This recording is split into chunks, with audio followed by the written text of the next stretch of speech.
Blog Talk Radio.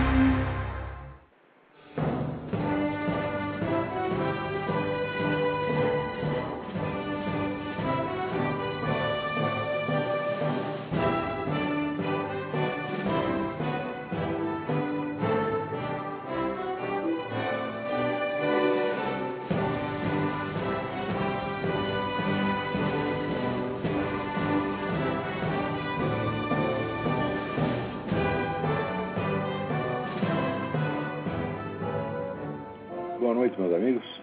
Estamos aqui de volta. Vamos começar aqui com uma notícia impressionante que eu recebi aqui da minha amiga Graça Salgueiro.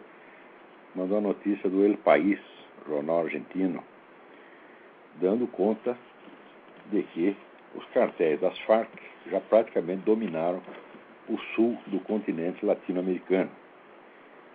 Eu vou ler aqui alguns pedaços e depois vamos comentar. A infiltração no território argentino, segundo Ramiro Anzit Guerreiro, que assessorou vários governos em contra-terrorismo e segurança, foi facilitada pelas células políticas da Farc. As relações estratégicas que as Farc estabeleceram com as organizações de esquerda em outros países serviram de veículo para infiltrar neles os membros dos seus cartéis, assegura Anzit Guerreiro. A sua hipótese está confirmada por um documento confidencial que o Serviço Privado de Informação Argentina, CEPRIM, concedeu a El País. Segundo o informe recebido da Agência de Inteligência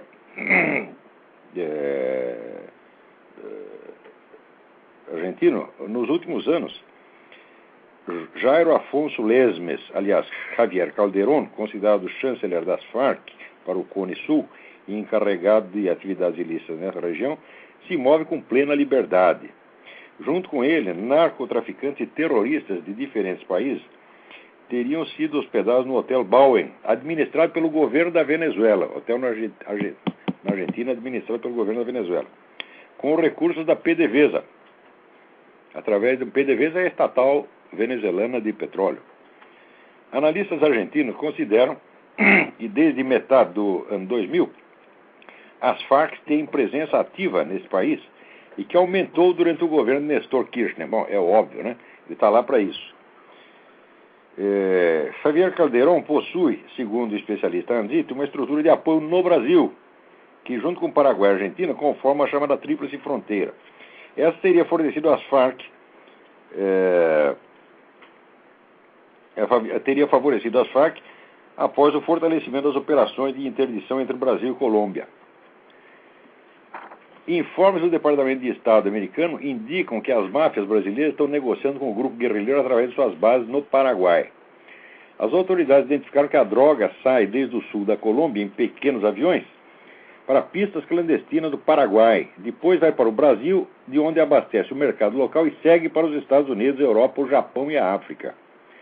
Dessa rota, segundo o governo do Paraguai, está encarregado um guerrilheiro das Farc conhecido como Hermes, o qual, ademais, teria assessorado os responsáveis pelo sequestro e posterior assassinato de Cecília Cubas, filha do ex-presidente Raul Cubas.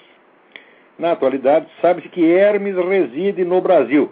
Atenção, o cara reside no Brasil sob a proteção do governo petista, tá certo? Que tem com as Farc as relações mais íntimas possíveis no quadro do Foro de São Paulo, e todo mundo está deixando isso acontecer. Enquanto isso, o pessoal está preocupado que o deputado desviou dinheirinho, tá certo?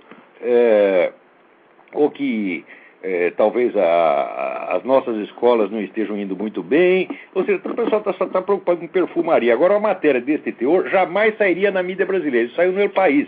Eu quero ver a Folha de São Paulo publicar uma coisa desse tipo, porque a primeira e única preocupação da Folha de São Paulo é fazer de conta que a atividade das Farc não tem nada a ver com política, é que é só uma questão policial. Ou seja, a Folha de São Paulo, que de vez em quando critica um pouquinho o PT e é chamado política direitista, é um órgão de desinformação petista, é um órgão de ocultação da realidade. Estão indo bem, seu Otávio Frias? O seu jornal serve para isso e só serve para isto. Você quer fazer de conta que o banditismo latino-americano não tem nenhuma ligação com o esquerdismo. Por quê? Porque você mesmo é um esquerdista e você quer limpar a barra do esquerdismo. O seu jornal serve para isso. Tá certo? E os outros jornais também. O Estadão, mesma coisa. O Globo mesmo, todos eles. Agora, aqui outros detalhes. né? A Venezuela é assinalada pelo Departamento de Estado como o maior provedor e ponto de atividade das Farc na América Latina. Agora, outra coisa. No solo venezuelano, existem, a serviço do narcotráfico, isso é das Farc, 117 aeroportos clandestinos. Ou seja, vocês podem por aí avaliar o tamanho da coisa, o tamanho da força que está sendo criada, sendo montada no continente, mediante esta fusão. Se der para parar de digitar, eu agradeço. Mediante esta fusão de terrorismo e narcotráfico, terrorismo, narcotráfico e partidos de esquerda, todos eles fundidos no coração do Foro de São Paulo, tá certo? Eles estão criando a maior e mais poderosa e mais perigosa organização político-militar de todos os tempos na história do continente latino-americano, e ninguém quer discutir isso. Os jornais brasileiros continuam discutindo a nossa política como se tudo fosse uma questão de discussãozinha parlamentar, sabe, política parlamentar inofensiva de um país civilizadíssimo, país europeu civilizadíssimo. Parece que nós estamos na Inglaterra, lá o Partido Conservador discutindo com o Partido Trabalhista, né?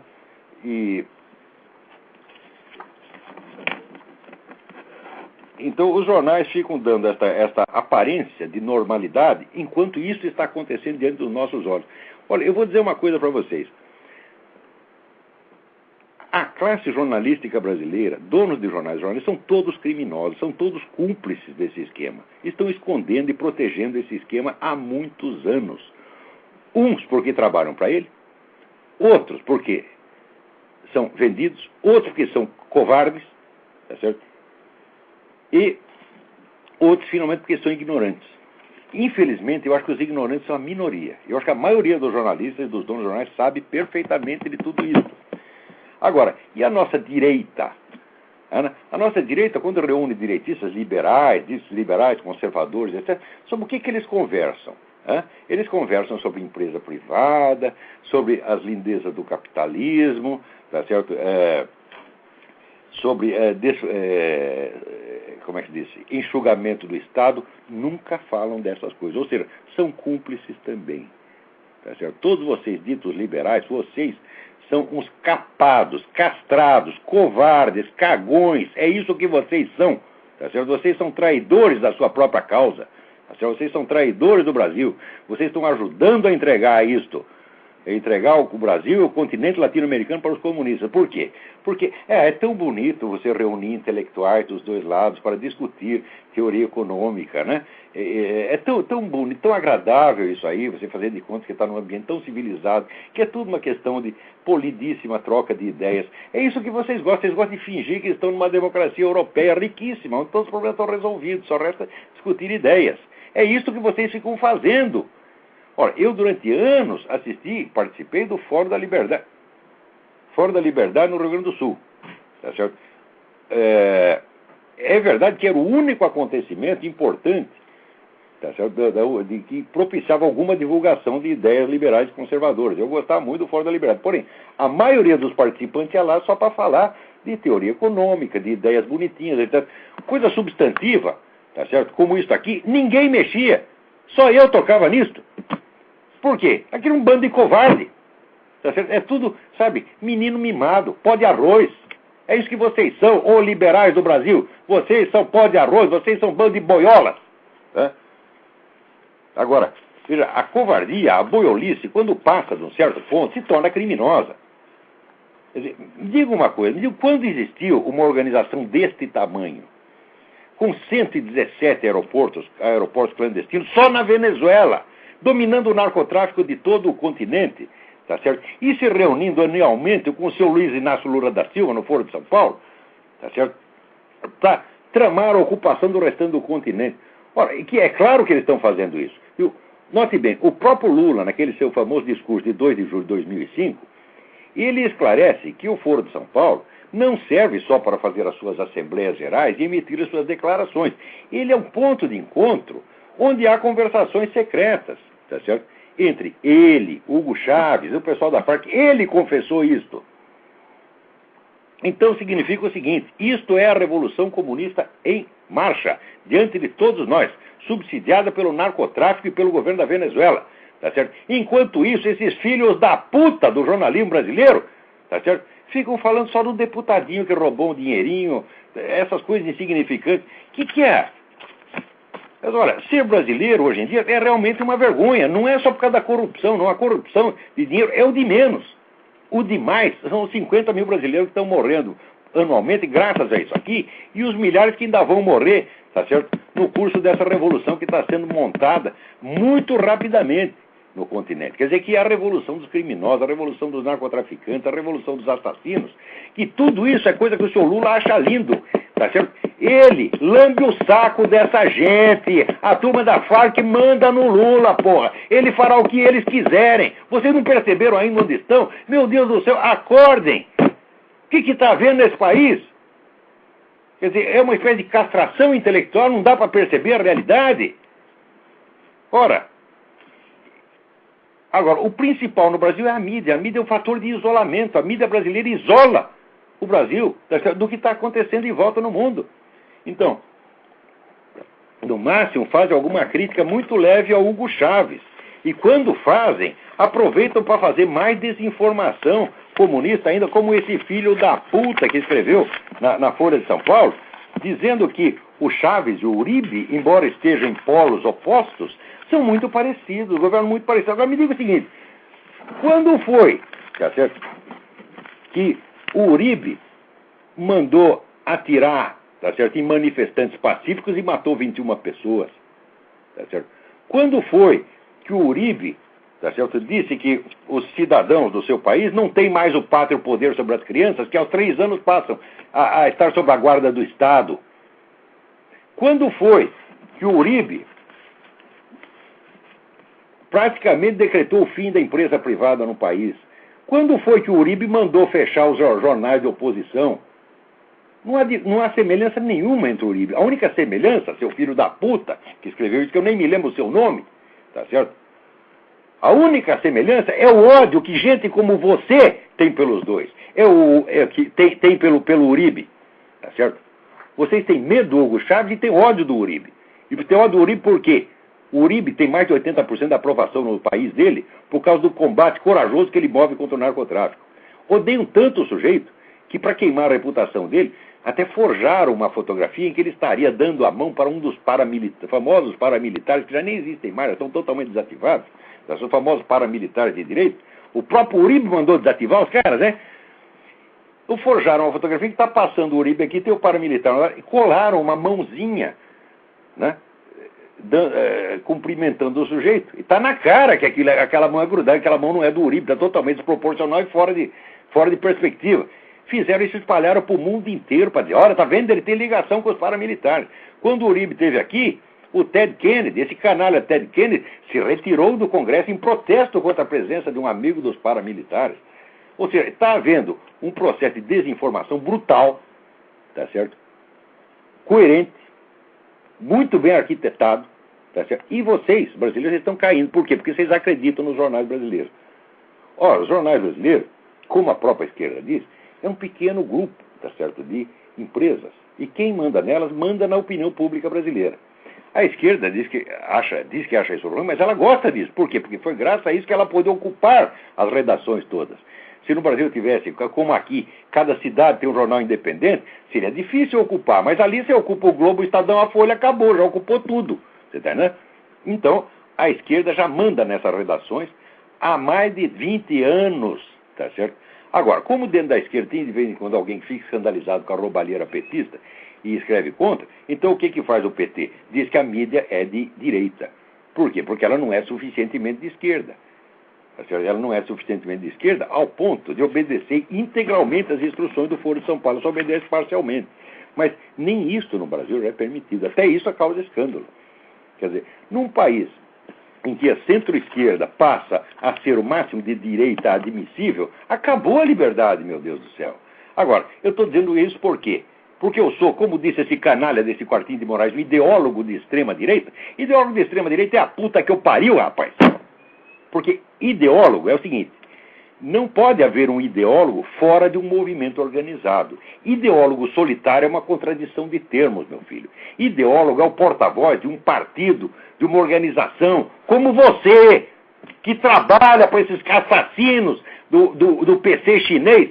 A sua vida inteira você está aí no PC do B, que é o partido chinês, você sabe perfeitamente disso. É o partido maoísta. Você está entendendo? Então, ideólogo é você. Eu sou um filósofo, eu sou um intelectual, sou um estudioso, vamos dizer, na verdade, eu sei o que é investigação acadêmica, o que é trabalho intelectual acadêmico. Vocês da Universidade Brasileira não sabem, não. Tá certo? Então, eu estou dizendo isso porque eu estudei e porque eu tenho provas de tudo isso. Eu não estou dizendo que estou a serviço de algum partido, que eu quero que a burguesia brasileira enfie o dinheiro dela no cu. Você está entendendo? Toda ela tem um maior desprezo por toda ela, todos esses banqueiros, industriais, todo um bando de canalhas.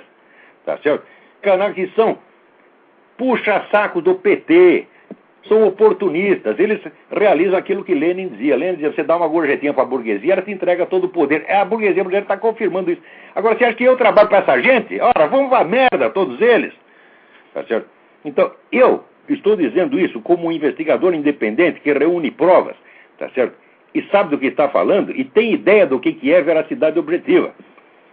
Como a ideia de conhecimento e de veracidade objetiva está infinitamente além do alcance dos quartinhos de Moraes, Emir Saderes, etc., que são, esses sim, puros ideólogos e propagandistas, então, naturalmente, quando eles me ouvem dizer, eles têm que imaginar por trás de mim uma organização igual e contrária. Quer dizer, se eles são ideólogos da esquerda, da extrema esquerda, eu tenho que ser ideólogo da extrema direita, embora a extrema direita não exista. Tá certo? E se ela existisse, eu não teria nada a ver com ela.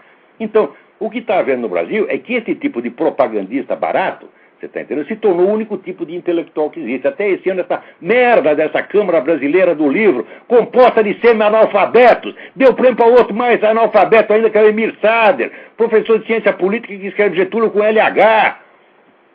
Eu já denunciei aquela fraude do dicionário crítico do pensamento da direita, que todos os colaboradores daquilo deviam estar na cadeia, que aquilo é desvio de dinheiro público.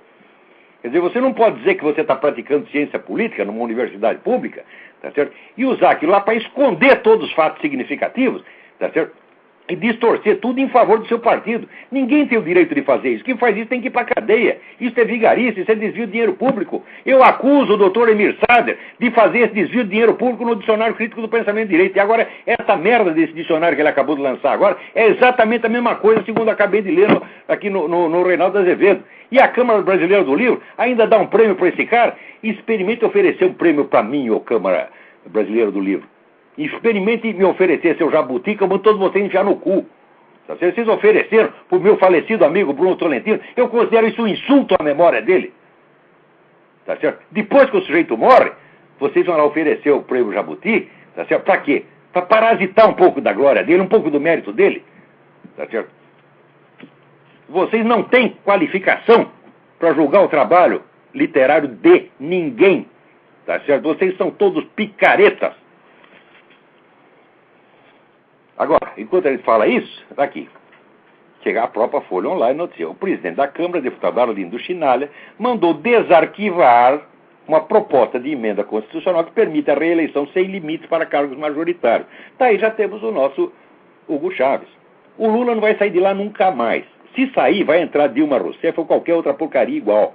O PT não vai sair do poder nunca mais. Vocês entenderam bem? Agora, o PSDB, que é empregadinho do PT, pode ter direito a uma cotazinha de poder de vez em quando. Tá certo? O PSDB, não esqueçam, o PSDB nasceu junto com o PT na USP, tá certo? Com aquela cambada de professores comunistas que foram demitidos da USP e criaram o SEBRAP, Centro Brasileiro de Análise e Planejamento, uma coisa assim, que era, tá certo? Um grupo de doutrinários comunistas, subsidiado pelo quê? Pela Fundação Rockefeller, que é a mãe de todos os comunistas latino-americanos. Tá certo? Do mesmo modo que essa fundação e outras também estavam ajudando a formar o PT. Então, é o mesmo partido, visto por dois lados. Tá certo? Então, é a famosa estratégia das tesouras, de Lenin. Por falar em Lenin, estão relançando agora o livro de Lenin, Imperialismo, a fase superior do capitalismo. Ora, pergunto eu, em que país do mundo, tá certo? O relançamento de um livro de Lenin livro que tem milhões de edições, tem milhões de traduções diferentes, tá certo? Até edições clandestinas, tem milhões. Em que país do mundo o lançamento do livro de Lenin é um acontecimento? Tem lançamento. As pessoas simplesmente fazem uma outra edição e colocam na prateleira da livraria. Por quê? Porque aquilo já é rotina, o livro já vem circulando há muito tempo. No Brasil, não. No Brasil, o lançamento desse livro, já 1000 vezes publicado, é um acontecimento. Faz um lançamento e tem lá conferência, debate, vai lá professor Roseli Coelho, doutor em filosofia. Vocês sabem o que quer dizer doutor em filosofia no Brasil, é? Tá certo? Quer dizer que faz propaganda para o PT. É só isso que quer dizer. Tá certo? E está lá o economista Marcos Sokol, membro do Diretório Nacional do PT. Tá certo? Preste atenção nesse Marcos Sokol, que é uma figura que está aí há muitos anos, tá certo? Figura relativamente discreta como o Quartim de Moraes, tá certo? Então, um dia nós vamos descobrir o que o seu Marcos Sokol está fazendo. Então, aqui o Reinaldo Azevedo comenta até o Prêmio Jabuti, diz, o Prêmio Jabuti é o momento cágado, ameaçado por uma paroxítona. É o prêmio cagado, tá certo? Mas que coisa, né?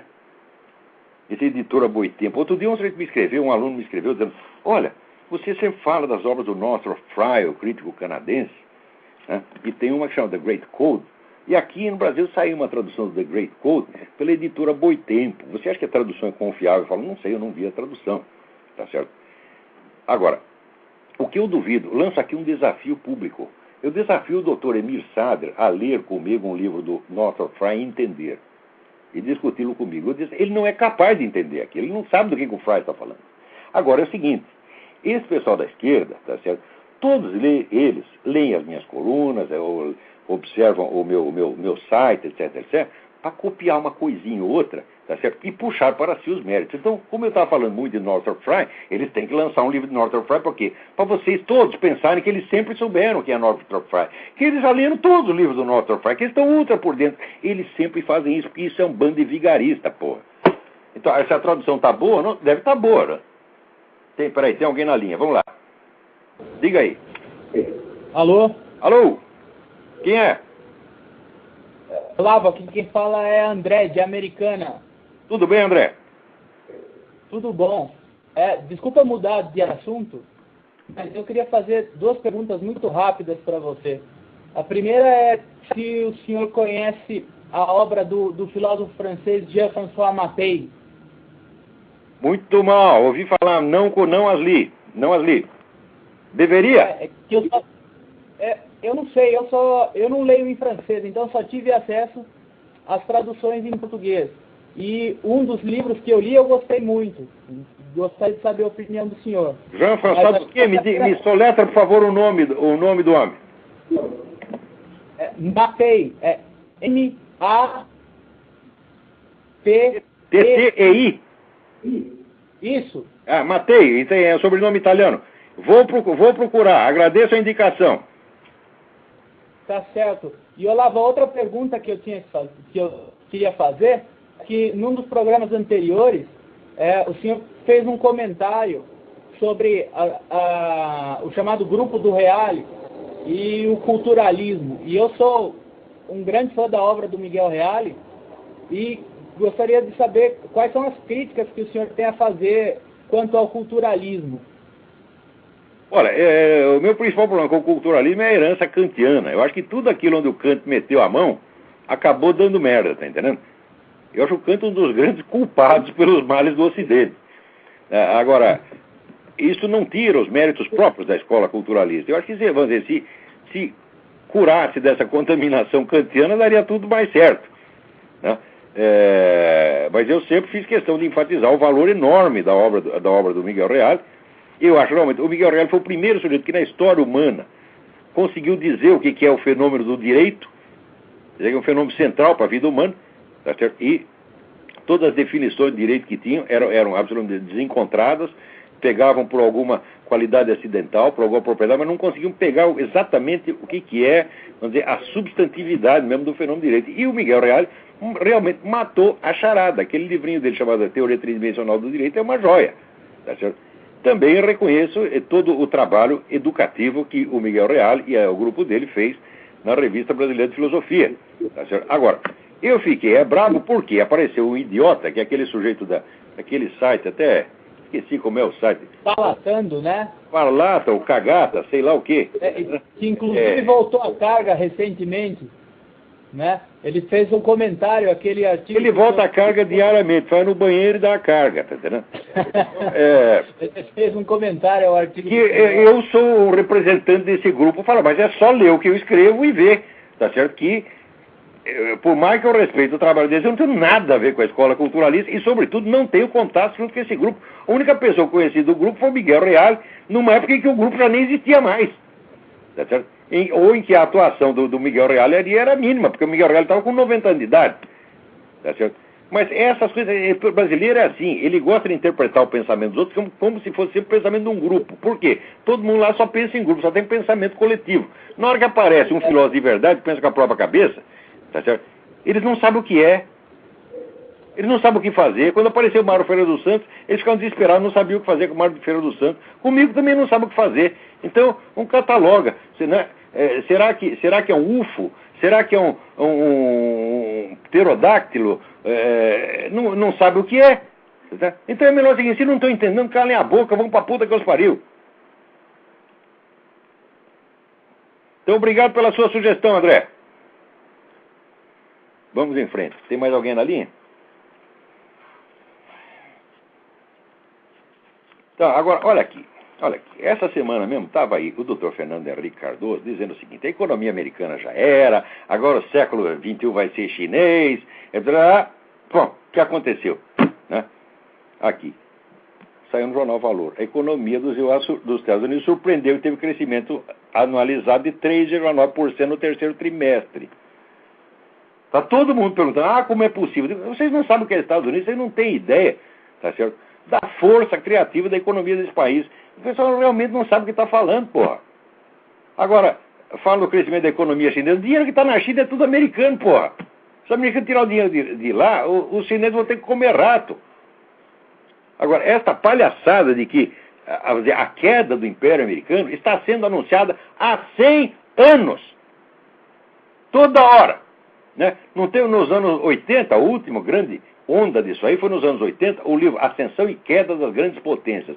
Tudo quanto é empresário que eu via, apareceu aquele livro no sovaco para mostrar a cultura, dizendo, olha aqui, isso aqui é o futuro. E a previsão dele é a seguinte: a economia americana na década de 90 ia cair e a economia soviética ia se tornar, né, a dominadora do mundo. 3 anos depois acabou a União Soviética. E esse Paul Kennedy, em vez de enfiar a cabeça da privada para descarga, ainda continua cagando regra. E as pessoas, todas que tinham acreditado no Paul Kennedy, no dia seguinte faziam de conta que não era nada. Quer dizer, isso é tudo uma palhaçada. Você acha que para derrubar uma coisa como a economia americana é assim fácil? Você pode derrubar, mas vai levar 200 anos, porra. Não é assim fácil. Agora, a China, a prosperidade chinesa é em 5 cidades. No resto, o pessoal está comendo rato, sim. A miséria chinesa é indescritível. Tá certo? Então, eles não têm a menor condição de alimentar o seu próprio povo. Agora fica arrotando grandeza para fora. E ainda tem gente que acredita, mas não é que acredita, não é que tem muita gente no Brasil que está ganhando dinheiro de empresa estatal chinesa para dizer essas coisas. Tem alguém na linha, vamos lá. Quem é? O professor, boa noite. Boa noite, quem é? É Marcelo, sou conterrâneo aqui do senhor de Campinas. Marcelo, tudo bem? Tudo jóia. 2 coisinhas. Uma, o senhor falou de pensamento coletivo, e isso é uma dúvida que eu estou para ligar para o senhor ainda faz umas 2 semanas, mas antes disso, eu queria comentar um post no blog do Zé Dirceu, e também dando crédito para o Reinaldo Azevedo, que ele já comentou, eu dei uma passada no blog dele, ele já comentou sobre isso. Ele vai ter um congresso nos dias 13 e 14 de dezembro, no Parlamento Latino-Americano em São Paulo, dos perseguidos políticos pela ditadura militar. Aí tem 4 seminários, ele coloca aqui como debate, que eu achei... cheio de dinheiro para fazer essas coisas. Agora, por que não faz um congresso dos perseguidos políticos pela ditadura cubana? Porque estão todos mortos. São 100 mil, já estão todos mortos. E os outros estão aqui exilados em Miami, porra. Graças a essa gente, graças a esses filhos da puta que se fazem de coitadinho, ficam gastando dinheiro do governo brasileiro e também de empresa privada brasileira para fazer autopropaganda e comer mais dinheiro público em indenização. É uma pouca vergonha. O tema de um dos debates é os militares e a impunidade, a herança deixada, que é exatamente o que o senhor falou no último. Impunidade é de vocês, seus filhos das putas, que deviam estar tudo na cadeia. Pelo que fizeram no passado e pelo que estão fazendo agora. Essa roubalheira de indenização tinha que investigar direito. Olha, note bem, daqueles casos que estão arrolados no Tortura Nunca Mais, eu não pude investigar todos. Mas aqueles que eu fui investigar eram absolutamente falsos. Tinha uma senhora lá que eles colocaram como vítima da ditadura, morreu vítima da ditadura. Eu conheço a senhora pessoalmente, sei que ela morreu de velha na Suécia. Ela não foi morta pela ditadura. Esse Quartim de Moraes fala dos que foram indiciados com ele pela morte do capitão Chandler, diz, a maioria morreu nos porões da ditadura. Quando você vai ver, nenhum morreu no porão da ditadura, todos morreram fora. Todos morreram em liberdade. Ou combatendo a ditadura, ou morreram de velho, ou estão vivos ainda. Agora, esse pessoal, assim, o que eles proxenetam, os mortos deles, até os vivos eles proxenetam, fazendo de conta que estão mortos, assim, é uma coisa de uma baixeza, porque é o seguinte, os mortos deles, um morto deles, arranca lágrimas por 40 anos. Não só deles, como de todos os jornais, da Folha de São Paulo, Estadão, Globo, todos eles. Agora, morto do outro lado não interessa. Tá certo? A família do sargento Mário Cosel Filho foi explodido por uma bomba, não sobrou pedaço para você ver.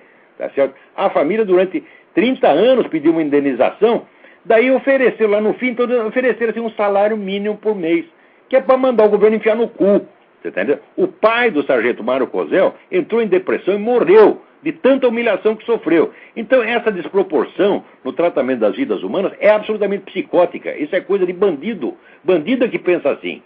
Os seus, aliás, valem tudo. Os outros são mosquitos, são pó, são cocô, pode ser jogado fora. Quer dizer, o total desprezo pela vida alheia e um culto idolátrico da vida dos seus companheiros. Por quê? Porque, como dizia Che Guevara, eles pertencem ao primeiro escalão da espécie humana. Então, isso aí, em primeiro lugar, é uma manifestação de racismo, seus filhos das putas. Porque a vida humana, para vocês, não vale a mesma coisa. Se é de um do seu partido, se é do outro. Vocês discriminam. Um merece tudo e o outro é um cocô que pode ser jogado fora. Isso aí é racismo puro. Então, vocês que estão no Brasil, vocês ajuntem as declarações de gente como esse Quartim, esses Saders, etc, etc. Vejam a desproporção de tratamento.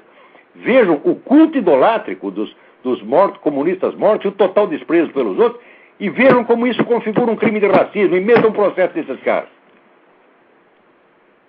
Vamos lá. A outra pergunta é a seguinte, o senhor falou do pensamento coletivo deles, é uma questão que é presente também em algumas reflexões. Os esquerdistas tratam o povo como uma categoria de pensamento, então ele é um ente que pode ser referido, ele não é um grupo de indivíduos, né? Ele tem total desprezo pelo povo brasileiro, porque por todas as pesquisas você vê que o povo brasileiro pensa tudo o contrário disso. O povo brasileiro é contra o desarmamento, exatamente. É contra o aborto, é contra esse movimento gaysista, é contra tudo que eles adoram, é contra invadir fazendas e queimá-las, tudo que a esquerda gosta, o povo odeia. Então, mas a opinião do povo não quer dizer nada, porque, veja, aquele filho da puta do George Lucas, que é o filósofo húngaro comunista, ele inventou a ideia do que ele chama consciência possível do proletariado. Quer dizer, o partido, ele representa a consciência possível, a consciência que o proletariado não tem ainda, mas terá dentro de 100 anos. Tá certo? Então, embora o povo pense o contrário de nós pensamos aquilo que o povo deveria pensar e que ele vai pensar daqui a 100 anos. Então, automaticamente nós somos representantes do povo para fazer o contrário do que ele quer e dizer que é aquilo que ele quer. Entendeu? Entendi, professor. Ok, muito obrigado, professor. Obrigado eu pela sua participação. Agora veja aqui, o Reinaldo Azevedo dá a notícia aqui de que, né, a cúpula da Igreja Católica, né, vem lá aqueles Odilo Scherer, aquela cambada toda, tá entendendo? Né, dizendo que estão solidários com o padre Júlio Lancelotti. Olha, mas é claro que estão solidários. Se é pra pôr no cu dos outros, vocês sempre estão solidários, porra. Vocês não têm feito outra coisa. Quem os reconhece como bispo, como príncipe da igreja, está enganado. Vocês, pelo Decretum contra Comunismo, assinado por Pio XII, ratificado por João XXIII, Vocês estão formalmente excomungados. Vocês, não é que vocês não são bispos, nem cardeais, nem nada. Vocês não são membros da igreja. Vocês são tão católicos quanto essas católicas pelo direito de decidir. A Igreja Católica no Brasil é uma farsa, inteirinha uma farsa. Claro que ainda existe 2 ou 3 padres, tá certo? Ó, eu me lembro quando eu escrevi o livro, Crime da Madre Agnes, e levei para um grande intelectual católico que tinha na época, que era o padre Caetano de Vasconcelos, né?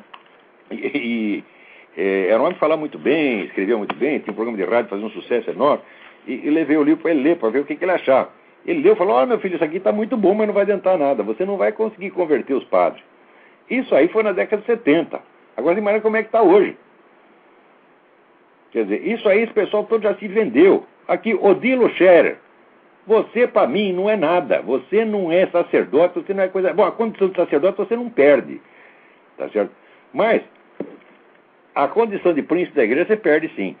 A ordenação sacerdotal é eterna, okay? Só vai piorar a tua situação, porque se você trabalha para o Satanás e ainda é sacerdote ordenado, você vai para um andar ainda mais inferior do inferno, tá entendendo? Que é o seu lugar, tá entendendo? Se você não acordar, é isso que vai acontecer para você. Agora, esse padre Júlio Lancelotti, tá certo? Ele é um pedófilo especial, porque é um pedófilo de esquerda. Olha, a maior parte dos pedófilos são de esquerda.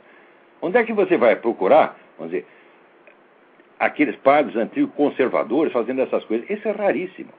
O que tem, vamos dizer, leiam o livro do Michael S. Rose, que se chama Goodbye, Good Men. Vejam o longo trabalho de infiltração que o movimento gay fez em todos os seminários dos Estados Unidos. Nós não temos dados sobre a Europa e a América Latina, mas o que acontece aqui é repetido em outro lugar. Durante 30 anos, infiltraram e tomavam, sobretudo, os postos de psicólogo. O psicólogo é o sujeito que faz a seleção para ver quem pode ser admitido no sacerdócio e não. E quem não pode. Então, em vez de admitir os sujeitos vocacionalmente dotados, preferiam o quê? Os que tinham inclinações homossexuais ou pedófilas ou qualquer coisa assim. Isso foi feito durante 30 anos. Para quê? Para você fazer o crime e depois você acusar a vítima.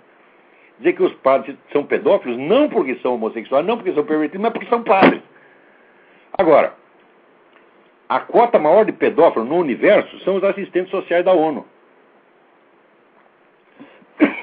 Eu digo isso há muitos anos, baseado em informações muito precisas.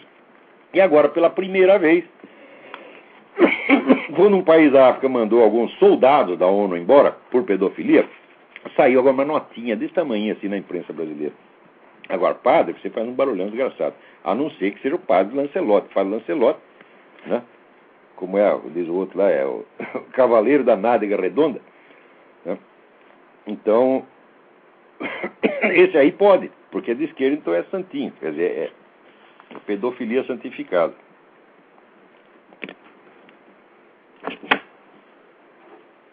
Uma água aqui. Tem alguém na linha aí?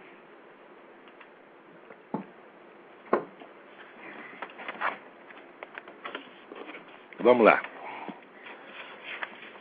Quer dizer, aqui material não falta. Uma das novidades aqui é que agora ficaram sabendo que aquele famoso acordo, né, que cedeu as instalações da Petrobras lá para o governo da Bolívia, não foi decisão da Petrobras. O Lula pressionou. A decisão política tomada certamente no quadro do Foro de São Paulo.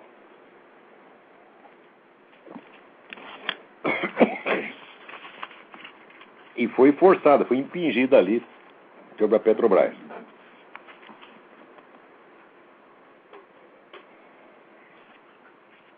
Agora, enquanto isso, lá em Curitiba,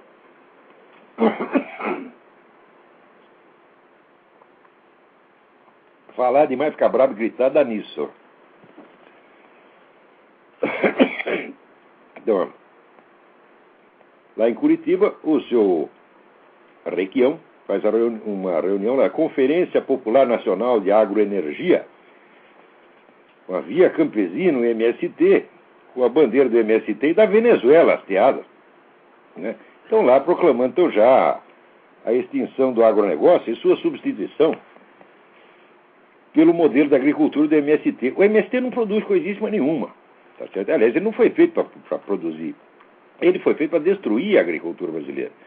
destruir, criar crise, depois lançar as culpas no capitalismo e ter aí mais um pretexto para fazer a revolução. Agora, eu acho essa figura do senhor Rubens Requeijão muito engraçada, porque ele não é um membro do PT, muito menos um dirigente do PT, ele é um político, vamos dizer, às antigas, um líder regional, tá certo? Um cara, vamos dizer, mais ou menos isolado, apenas uma liderança pessoal, e ele acredita que ele pode manipular o PT. O PT está rindo dele.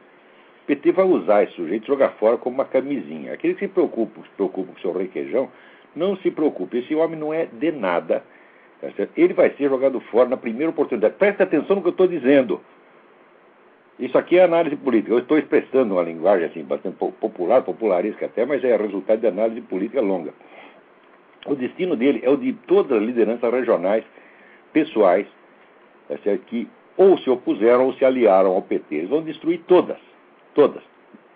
Porque comunista é assim, ele não aceita aliança parcial. Ou você submete a ele, ou ele vai te usar e depois jogar fora. O Requião, perto do PT, é nada. Eles acabam com o Requião mediante um peido, como no cheque, com H, H-U-M. Um peido acaba com o Requião.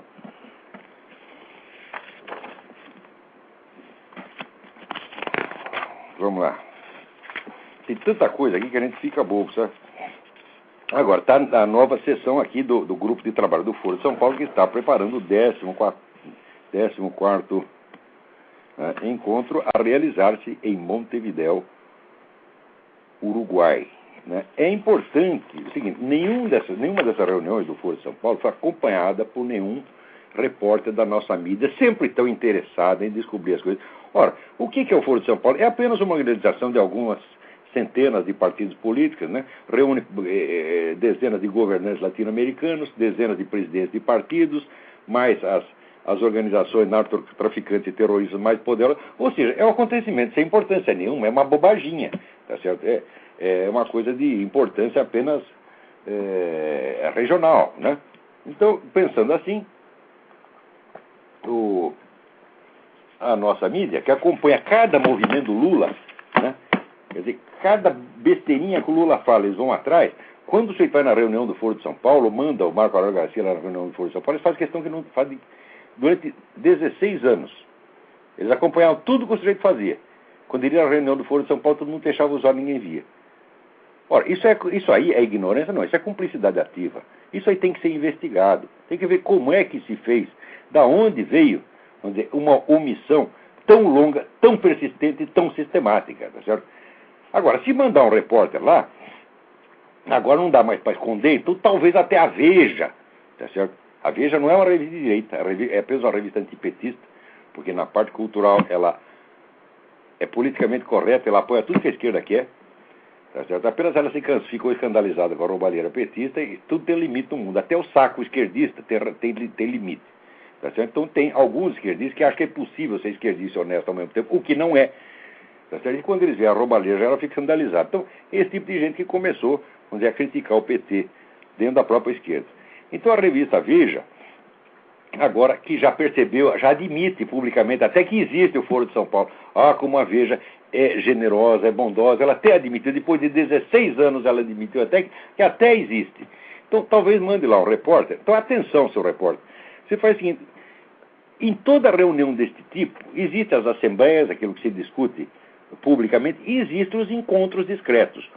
O Lula disse que o importante são os encontros discretos. Ele disse que para tomar decisões, por exemplo, ele disse que ele, já como presidente, interferiu no plebiscito venezuelano.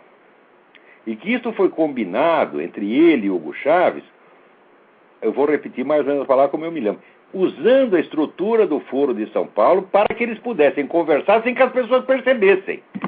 Então, o Foro de São Paulo não é só o que está nas declarações. O que está nas declarações, nas atas, já é mais do que suficiente para aprovar uma articulação geral de narcotráfico, terrorismo e política de esquerda. Mas não dá tudo. O tudo são essas conversas. O uso da estrutura como uma carapaça protetiva para conspirações desse tipo. Porque um presidente da República interferir um plebiscito do outro país, sem contar nada para o seu Congresso, para a sua opinião pública, isso aí é conspiração. Isso aí é crime de auto-traição. E isso é mais do que suficiente para tirar o Lula de lá a pontapés. Então, vamos lá.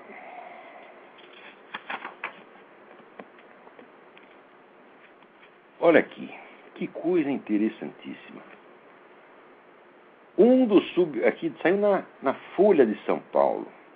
Um dos subprodutos mais curiosos que a divisão na América Latina promovida pela retórica chavista pode render. Como se toda a ação do Chaves, do Foro de São Paulo, fosse pura retórica. Vocês acham que 117 aeroportos clandestinos para transportar cocaína sob a proteção do governo venezuelano, você acha que você chama isso de retórica? Você acha que as organizações armadas mais poderosas do continente, com um orçamento maior do que as forças armadas regulares dos seus respectivos países, isso é pura retórica? Ora, quer dizer, até para falar contra, quando fala contra, a Folha de São Paulo mente. O problema não é a retórica chavista, o seu idiota que escreveu isso aqui. Igor Gelou. Eu não sei se é assim que se lê. Tá certo? Se é que se lê. Você acha que isso é um problema retórica? Você acha que o Foro de São Paulo é retórica? Você acha que as Forças Armadas Revolucionárias da Colômbia são retórica? Você acha que todo esse fornecimento de cocaína, tá certo? E toda essa organização criminosa que está matando 50 mil brasileiros por ano, tudo isso é retórica? O problema é a retórica chavista. Então, dá a impressão assim, todo mundo aqui é bem educado, o Chaves às vezes comete uma pequena inconveniência. Então, é tudo aí um problema de falta de educação. O Chaves é um pouco mal educado. Porra, faça-me um favor. Mas vamos continuar aqui. Um dos subprodutos mais curiosos que a divisão na América Latina pode render é uma reaproximação das áreas militares dos Estados Unidos e do Brasil. Há uma expectativa na cúpula militar brasileira de que haja até negócio decorrente da necessidade de Washington ter o Brasil como aliado preferencial na região. Eles estão acenando para o governo americano, dizendo, olha, você quer nosso apoio, precisa dar um dinheirinho para nós. Agora, acontece o seguinte, quem criou o abismo nas relações entre Estados Unidos e Brasil na área militar não foram os Estados Unidos. Foi aqueles dois gênios, chamados Geisel e Golbery, GG, tá certo? Que o Geisel era um nascerista. Ele queria o seguinte, bota os comunistas na cadeia, porque o único comunista sou eu. Tá certo? Então, ele ajudou Cuba a atacar a África, ele rompeu o acordo nuclear com os Estados Unidos e fez aquele acordo miserável com a Alemanha, que deu na construção daquela usina de Angra dos Reis, que estava afundando no solo, que é um perigo, tá certo? Encheu o Brasil de estatais, em suma, fez tudo que a esquerda gosta, tá certo? E ele mesmo dizia, eu não sou infenso à esquerda. Tá na cara que você não é infenso. Tá certo? E quando o Silvio Frota brigou com ele, o que ele fez? Demitiu o Silvio Frota. O Silvio Frota está dizendo a verdade. Dizendo assim, você está entregando esse país para os comunistas. E foi de fato o que ele fez. Tá certo? Ele e Golbery. Tá certo? Eu considero os dois, no mínimo, para não dizer que eram traidores, eu considero duas bestas quadradas. Né? E os dois tinham medo do Silvio Frota, porque o Silvio Frota tinha prestígio na tropa. Então, para não deixar mais o homem falar, tiraram do ministério. Agora, acontece o seguinte, passado todo esse tempo, depois que os resultados dessa política desastrosa do Geisel e Golbery já estão aí diante de nós, quer dizer, os comunistas já voltaram, já tomaram o país, já tem o Foro de São Paulo, tem tudo. Bom, quem é que não entende que a origem de tudo isto foi o afastamento entre o establishment militar brasileiro e os Estados Unidos? É claro que foi isto. É claro que foi isso. E a culpa foi de Geisel e Golbery, sim.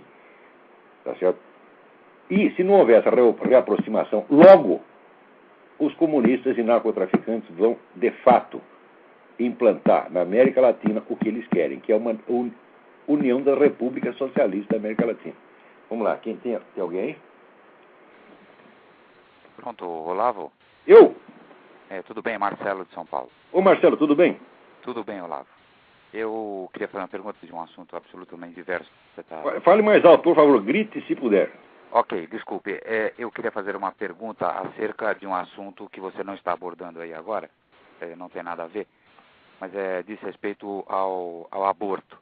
Eu sou médico e tenho uma opinião formada, mas eu queria saber o que é que você pensa a respeito do aborto ser legalizado. Ele já é no Brasil, né? Já pode ser feito. no caso de estupro ou no caso do risco de morte materna.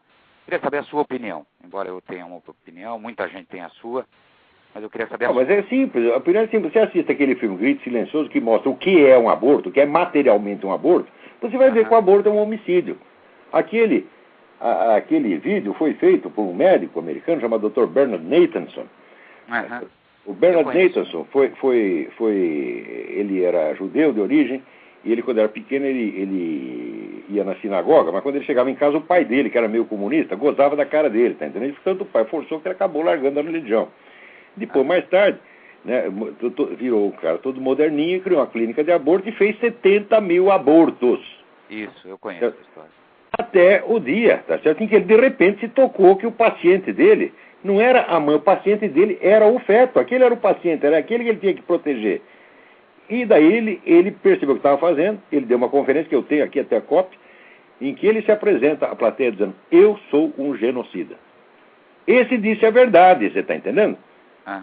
Hoje voltou a ser um homem religioso, eu não sei se voltou para o judaísmo, se entrou para uma igreja evangélica, eu não sei o que fez, mas eu sei que hoje crê em Deus, ele mostra o arrependimento dos seus crimes, e ele não é só arrependimento da boca para fora, ele está lutando, tá certo, para que outros não venham cometer o mesmo crime.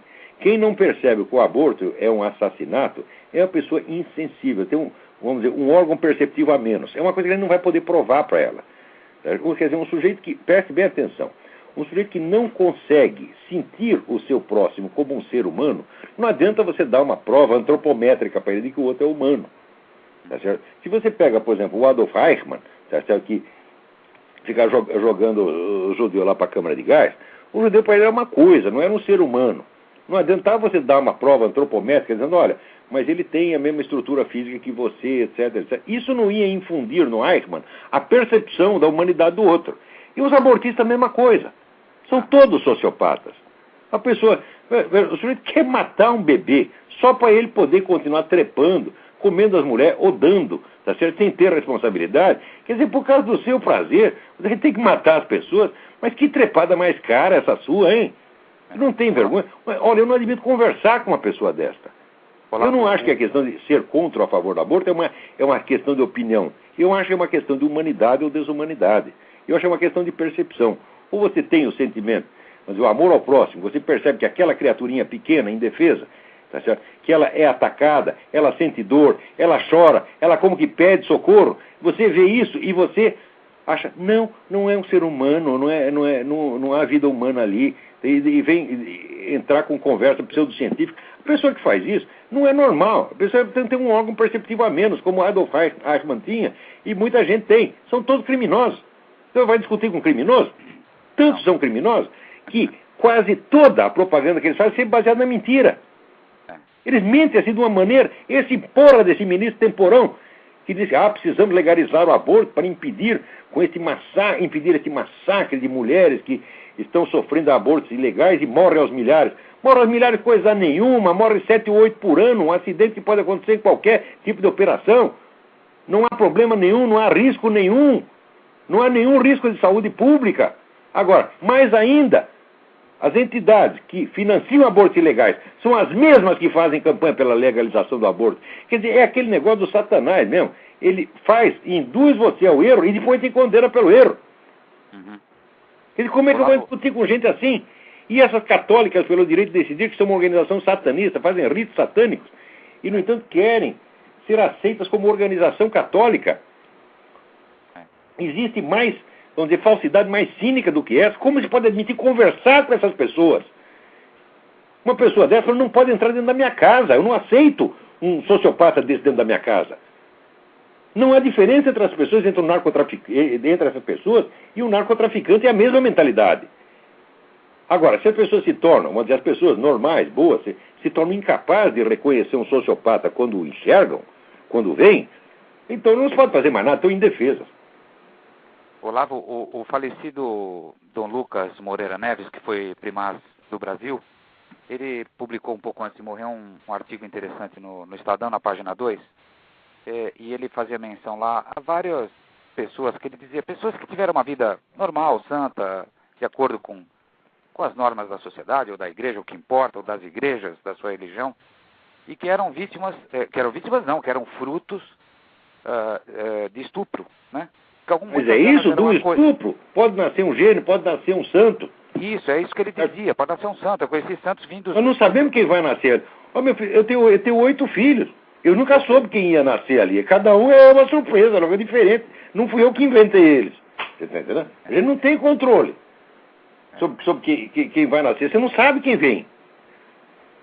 Bom, muito obrigado. Fico muito aliviado de saber que a sua opinião é essa, né?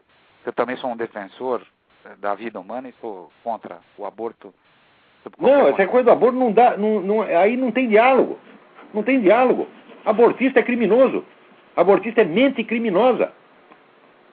Sobretudo o pessoal da católica pelo direito de decidir. Já provei que essas aí vivem de charlatanismo, de mentira. Eles estão contra a igreja. Propaganda enganosa. Já provei também que o ministro faz a mesma coisa. Agora, no Brasil ninguém liga. No Brasil as pessoas já se tornaram indiferentes, que o brasileiro se tornou dinheirista. Ele só lê quando tira o dinheiro dele.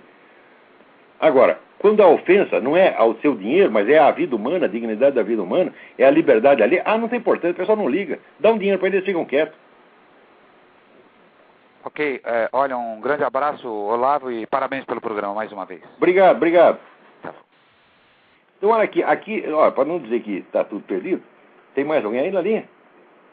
Então, liga aí. Olá, é Jorge, Belo Horizonte. Oi, Jorge, tudo bem? Tudo bom.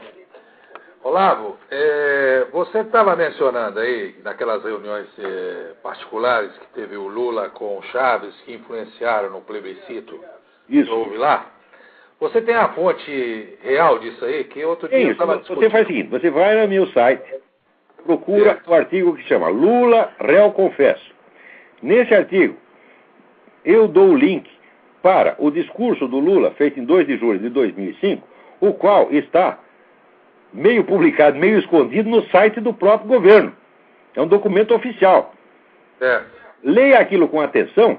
É que o Lula fala as coisas tão mal que às vezes a pessoa não percebe direito o que ele está falando. Depois, quando você entende a coisa, é daí que você quase cai de costas.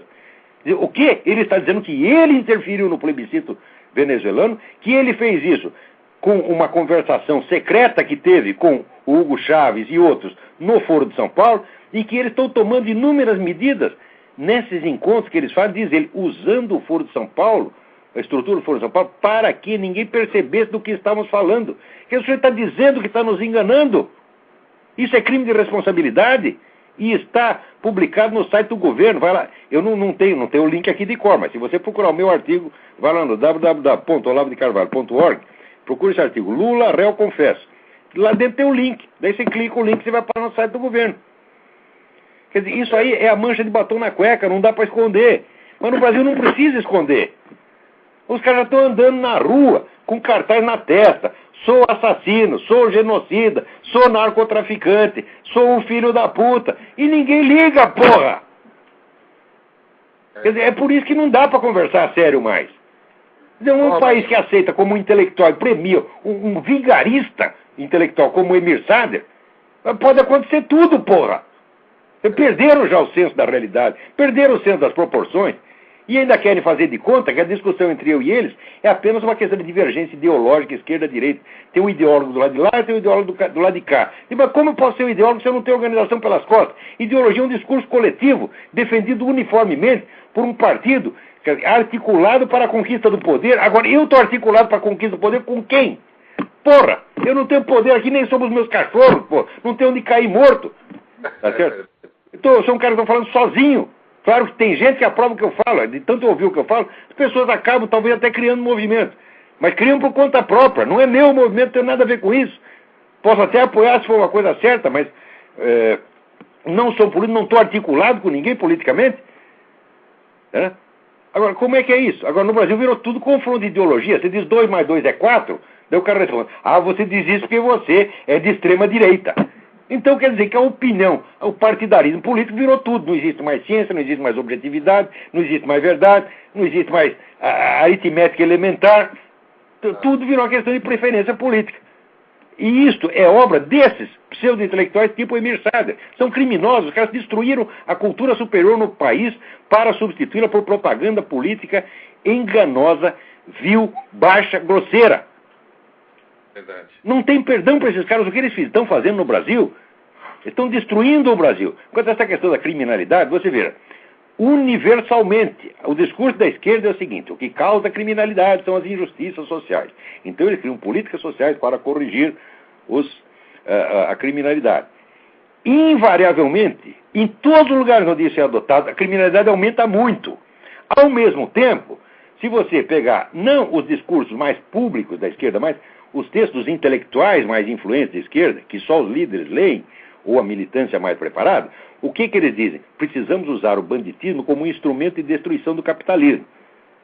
Então, eles estão enganando todo mundo, eles fomentam o banditismo, para em seguida culpar os outros pelo banditismo e tirar proveito da coisa pelos dois lados. O banditismo destrói a sociedade, quer dizer, favorece a ascensão da esquerda, e ao mesmo tempo o banditismo pode ser usado como pretexto para a implantação de política de esquerda que lhes interessa. Ou seja, é um crime monstruoso que essa gente está fazendo. Agora, querem que eu discuta isso educadamente?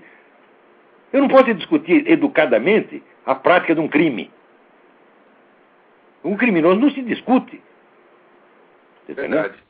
Agora, eu não tenho poder de polícia, eu não tenho sequer poder político, eu não tenho nem sequer um partido político. Tá certo? Eu não tenho nada. Tá certo? Eu estou falando só a verdade tal como eu a vejo. É verdade que eu posso provar. Tá, né? Agora, o que o pessoal quer dar a impressão? De que é um confronto de ideologias. Se quer fazer ideologias é a puta que os pariu. Verdade. Aliás, eles não têm, nunca tem argumento. Nunca tem, é só fingimento. Olha, por exemplo, no Brasil toda hora se fala da CIA. Agora saiu mais uma notícia de que o sujeito, um americanista que estudava, era o cara da CIA, faz um barulho sobre a CIA. Olha, a presença da CIA no Brasil sempre foi mínima. Aliás, a presença da CIA no mundo. A CIA, os Estados Unidos até a Segunda Guerra não tinham sequer um serviço secreto para operar no exterior em base permanente, quando a KGB já tinha desde 1918. Tá certo? E já estava espalhado no mundo inteiro. Aqui nos Estados Unidos, houve uma época em que o FBI tinha 112 agentes e a KGB aqui dentro tinha 3.000. Agora, mas a presença da KGB no Brasil é monstruosa. A mídia brasileira está cheia de gente da KGB, sim, desinformante profissional da KGB. Verdade. Tá certo? Agora, procura um livro sobre a KGB no Brasil. Não tem. Nada. Então, quanto menos se fala, o silêncio, tá certo, em torno da KGB prova que ela está lá. Verdade. E a CIA, ora, veja, tem aquele famoso livro do Ladislau Bittman, era o chefe do Serviço de Desinformação tcheco que trabalhou no Brasil. E que ele confessa que essa história de que os americanos prepararam o golpe de 64, foram eles mesmo que inventaram. Ele supervisionou essa operação. Falsificaram uma carta do Edgar Hoover, que foi espalhada então pelos jornais brasileiros, todo mundo acreditou, e esse mito de que os americanos prepararam o golpe de 64 está aí, até hoje virou verdade oficial, embora o próprio autor do crime o confessasse. Ou seja, a confissão do cara dizendo, fui eu que fiz isto, é mentira. No Brasil não adianta, as pessoas se tornaram insensíveis. É de tanto repetir a mentira parece que... É um negócio verdade, brutal, né? Brutal. Você quer ver essa semana? Tem o tal do Argemiro Ferreira, escrevendo lá na Tribuna da Imprensa, né? Fala dos contractors, entendeu? Contractor é como se fosse empreiteiro, né? As empresas contratadas para fazer serviço no Iraque, né? E fala de uma delas e diz que é uma empresa de segurança e que ela tem poderes militares, que ela domina o Iraque e que ela é um perigo para a humanidade porque ela pode invadir países e implantar ditaduras. O sujeito escreve isso no Brasil. Agora, vamos ver o que estão falando dos contractors aqui nos Estados Unidos. Olha, eu li hoje no Washington Post, que é um jornal esquerdista, dizendo, os contractors são os filhos adotivos abandonados pelo exército americano. Por quê? Porque eles não têm proteção. Você está entendendo? É. Quer dizer, esta é a verdade que está sendo. Aqui o governo americano é criticado porque deixa lá o tal dos contractors sem proteção. No Brasil, tá certo? Aparece um maluco dizendo que os contractors são uma força militar, que eles podem ocupar continentes inteiros, que eles são um perigo para a humanidade. É claro que o sujeito é um desinformante, porra. Desinformante. Premeditado. Mas o que você vê mais na mídia hoje é desinformação. É desinformação premeditada, constante, pertinaz. Agora, Por que o pessoal compra o jornal? Por que vocês compram a Folha de São Paulo? Eu não compro mais. Nós precisamos nos informar. Não tem informação nenhuma lá, porra. Nada. Não tem nada. Por que compra o Estadão? O Globo? Não tem nada. Olha, tem gente que compra alguns jornais por causa da minha coluna ou do Reinaldo Azevedo. Tá certo? Considera até um motivo justo. Você sabe de uma coisa? Eu parei de comprar jornal, porque toda vez que eu compro jornal, eu estou favorecendo a esquerda. Eu quero que eles morram. Pois é. Todo mundo tem que ser um pouco radical com relação a isso. Não dá mais para aguentar essa gente, não dá mesmo. Quer dizer, a mentira, a sem-vergonhice passou de todos os limites. Quando o pessoal se preocupa só com o desvio de dinheiro, eu digo, o dinheiro não é o mais alto dos valores. Existe a vida humana, em primeiro lugar.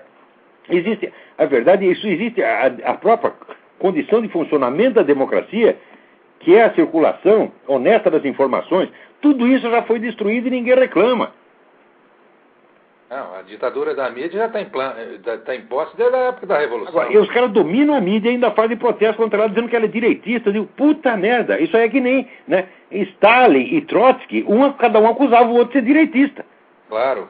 Porque quanto então tá aí, Stalin e Trotsky. O mais à esquerda. Aquele menos radical passa de esquerda para ser direita. É o caso do PT. É a direita, tem a esquerda e tem a direita da esquerda. Exatamente. E não dá uma oportunidade para nós que somos de direita e nos mostra Não, direitista não pode abrir a boca, tá entendendo? Claro. Agora, note bem, eu não falo as coisas como ideólogo direitista. Eu não sou ideólogo de merda nenhuma. Não, e toda vez que você coloca a sua opinião... Sério, eu não falo as coisas por causa de ideologia, não. Eu falo quando tenho prova. Agora, um quartinho de Moraes pode mentir o quanto queira. Ele, por exemplo, num dia, ele diz que fui condenado pela ação... A ação contra o capitão Chandler me rendeu uma condenação na justiça. Daí eu digo que ele foi condenado pelo homicídio. O que ele diz? Que eu estou caluniando ele. Mas a prova... Mas foi ele mesmo que disse, porra. Porque você acredita no que o sujeito disse e repete, daí ele te acusa de calúnia. Como podemos aceitar dialogar com um sujeito desse? O sujeito é visceralmente desonesto. Não é que ele fez uma ou outra vigaria. Esse cara que faz isso, ele é desonesto até a medula. Claro. Não há diálogo com essa criatura. Não se dialoga com um bandido. Concordo com você. O que esse sujeito tem que ser desmoralizado, tem que constantemente mostrar, tá certo? A vigarice do sujeito. Não tem qualificação intelectual. Não respeita o próprio cargo de professor. Ele fica proxenetando a universidade para servir ao PCdoB. O cara não respeita a profissão intelectual, não respeita a ciência, não respeita o conhecimento. Para ele só existe uma coisa, a porra do partido dele, o amor que ele tem por Stalin e Mao Tse Tung. E o Brasil aceita essas pessoas e eu chamo de intelectuais. O que é isso, porra? Eu não acho que tem que perseguir essas pessoas, que tem que botar elas na cadeia, que tem que matar. Não, eu acho que tem que demitir dos seus cargos de professor universitário, dizer, vai ser frentista de posto de gasolina, vai varrer rua, tá certo? Vai vender cachorro quente no carrinho na esquina, que é o máximo que serve para, vamos dizer, a sua dignidade intelectual.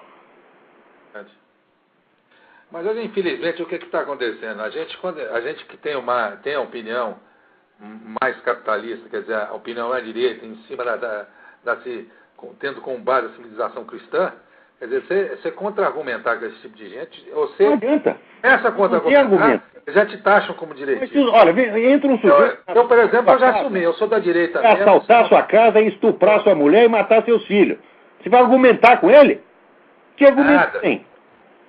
Vai tomar no cu e pronto. Eu não quero conversar com você a respeito disso. Esse pessoal não é uma divergência de ideias. Poder, esse esquema está nos esmagando. Claro.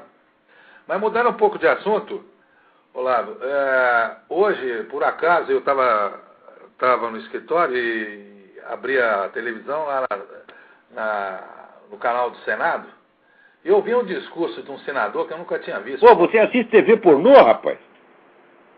Quando tem assunto. Só para ver o argumento da esquerda e da pseudo-direita. Se eu quis ligar no TV Senado, minha mulher me bate. Não, mas vou te contar essa. Hoje, pela primeira vez, ouvi alguém, um tal de senador Mário Couto, do Pará, ele fez um pronunciamento meio enérgico, dizendo-se que está preocupado, principalmente com a América Latina, com a questão da mudança da Constituição venezuelana. Como se esse fosse o grande problema. A minha preocupação é com o nível de amizade que tem o nosso presidente com o Fidel Castro e com o Hugo Chávez. Mas é isso mesmo. O Chávez é uma criatura do Lula e do Fidel Castro. É papai e mamãe. Eles criaram esse cara. Claro, esse a gente sabe. Chegou o momento do presidente Lula vir a público e falar à nação sobre as especulações que surgem por aí de uma mudança da nossa Constituição também. Ele quer mudar a Constituição para eternizar o Lula no poder. É. Agora, pela primeira vez, eu vejo alguém falar em Fidel Castro, e ele fala mais além. Que ele faz um voto, um requer pelo artigo tal e tal, que seja feito um voto de repúdio ao Hugo Chávez, e que ele fala, vou dar entrada nesse requerimento e não tenho medo. Porque o Hugo Chávez força eles, faz a pressão em cima deles através de outros senadores e outros deputados com críticas. Mas você vê que nosso país já virou... Mas no máximo falam alguma coisinha do Hugo Chávez, porque o Hugo Chávez está lá longe. Agora, e a Farc que está aí dentro? Claro. Dominando tudo, dominando narcotráfico, matando. Isso aí ninguém tem coragem de falar. Só aquele juiz, Odilon de Oliveira, que tem que viver escondido. Verdade. Ele não pode sair da sala dele, tem que dormir na sala dele, tem lá um edredom que os caras saem e leva tiro. Esse é o único sujeito decente que tem, André. Esse é um cara que honra o Brasil, honra a magistratura. Né? Agora, a maioria não tem coragem para fazer isso, não. Então fica se fazendo de valente, fala um pouquinho de mal do Hugo Chávez, né? E vai para casa e sente que é herói. Agora estou terminando nosso tempo aqui. Já acabou? Já está acabando. Aqui já acabou, valeu. Eu só quero dar um aviso final. Falei mal pra caramba da Igreja Católica, mas lá dentro tem... Mas você falou a pura verdade. Só dá para dar um aviso aí. Dê uma olhada no site www.padrepauloricardo.org. Tá certo? Olha, se não fosse de um sacerdote da Igreja Católica, eu diria que o site é do caralho. Na verdade é mesmo. Não percam. Assistam. Vão lá, leiam. Esse homem é corajoso, é culto, tá certo? É um verdadeiro homem de Deus, é uma coisa que dá gosto a gente ver, tá? Verdade. Então, olha, acabou o nosso tempo aqui, então até a semana que vem. Muito obrigado a todos, especialmente a você, Márcio. Vou de paz para você aí.